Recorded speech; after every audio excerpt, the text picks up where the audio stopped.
Nzira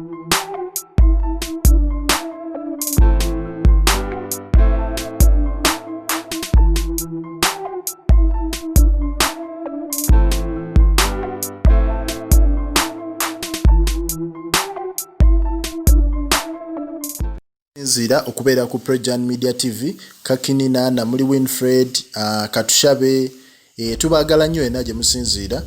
Olunaku olwaleero mwana muwala amanyiddwa nga Winnie Nwagi abawagizi be bamutabukidde. Abawagizi b'ono omuyimbi Winnie Nwagi bakangudde ku ddoboozi olw'engeri omuyimbi ono gy'abadde asukkiridde okwewebuulamu ekitiibwa kye ng'ali ku intaneti kuno. Mu kiseera nga Bannayuganda bakyali mu mbeera ya corona ne mu mbeera ya karantini, mwana muwala Winnie Nwagi yagenze n'ateeka ekifaananyi ku mukutu gwe ogwa Instagram ng'ali mu mpale nga ya bbulaaka kyokka nga empale yadde mukutte nnyo. Ekifaananyi kyatabudde abawagizi be nga bagamba nti asukkiridde nnyo okweweebuula ekitiibwa naddala ekyabakyala olw'ensonga nti buli ssaawa ebifaananyi ye by'atera okussaayo atera okussayo ebifaananyi nga biringa ebiraga obwereere bwe, ekintu ekitali kirungi eri abakyala.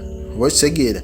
Era omu ku bawagizi ayitibwa Principal Hawa agamba, I'm sorry to say this but it looks so indecent. Kyonna nsonyiwe kigamba naye kirabika bubi nnyo, tekirabika nti kya kitiibwa. Naye bannange abaana balina ennaku, turning to the age of holding a smartphone only to find out that your mother used to expose her womanhood like this. Such shamelessness. Zino ze zimu ku comment ze babadde bawanyi Winnie Nwagi ku lw'ekifaananyi kye badde ataddeyo.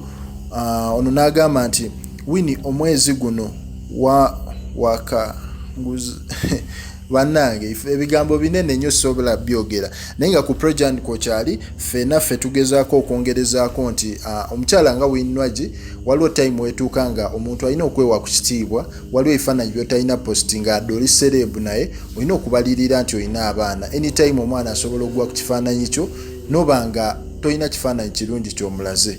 Live ku Projan, commentinga, likinga, subscribing.